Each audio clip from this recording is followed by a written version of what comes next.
Hi everyone, and welcome back to Nordic Kitty. Dave Megginson, a longtime FlightGear contributor, has recently released a couple of scenery packs that cover much of the Ontario area and much of the US's Great Lakes area, including New York, Toronto, Boston, and Chicago. So today, let's have a quick look at it and see what he has done to make low-level VFR flight in the area quite a bit more enjoyable. And we're going to do that in an area around the city of Kingston, Ontario, in this parachuting craft, which I definitely did not steal from Area 51. Having said that, let's go ahead and explore.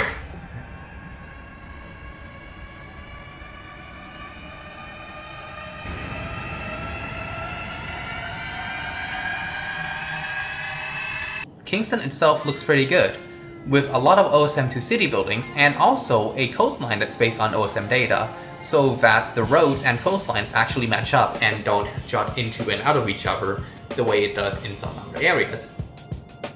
The scenery even includes these two islands on the LaSalle Causeway, which is pretty cool if I say so myself.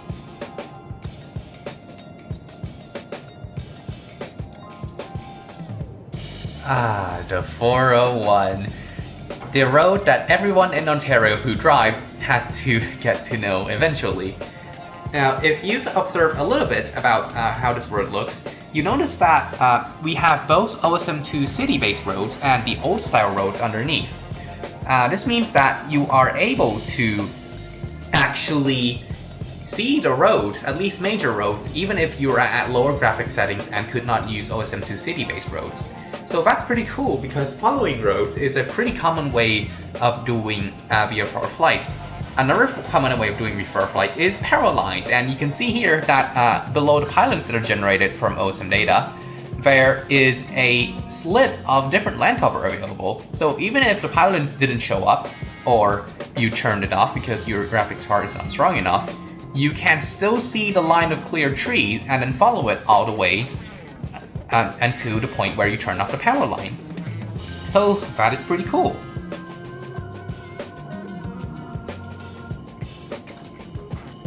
For the rail fans among us, the railway passing through the area is also in the scenery, so if you want to follow that, you can too. There are no GO trains to follow in this area though. I don't think it reaches this far yet.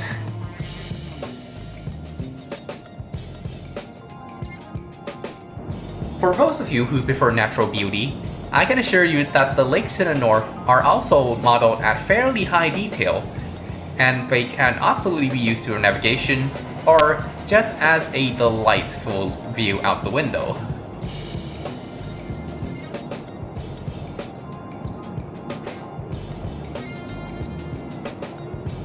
Passing by Amherstville here, you can see that a Bath Road, which is paralleling the coast, absolutely stays pegged fairly parallel to the coast. It does not jut out.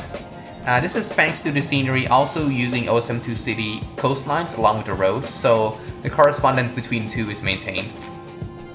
Sometimes you can also see part of the reason why you might prefer the old style roads rather than the OSM2 city roads, because sometimes the OSM2 city stuff just disappears for no reason, and the old style roads are going to stay visible no matter what.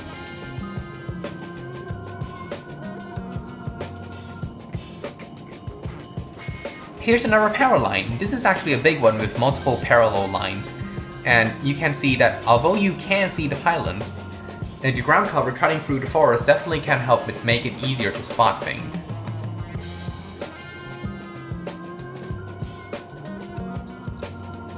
So that's my look into David Megginson's St. Lawrence scenery pack. I hope you enjoyed this video, and I'll see you again next time. Safe flights! Especially for me.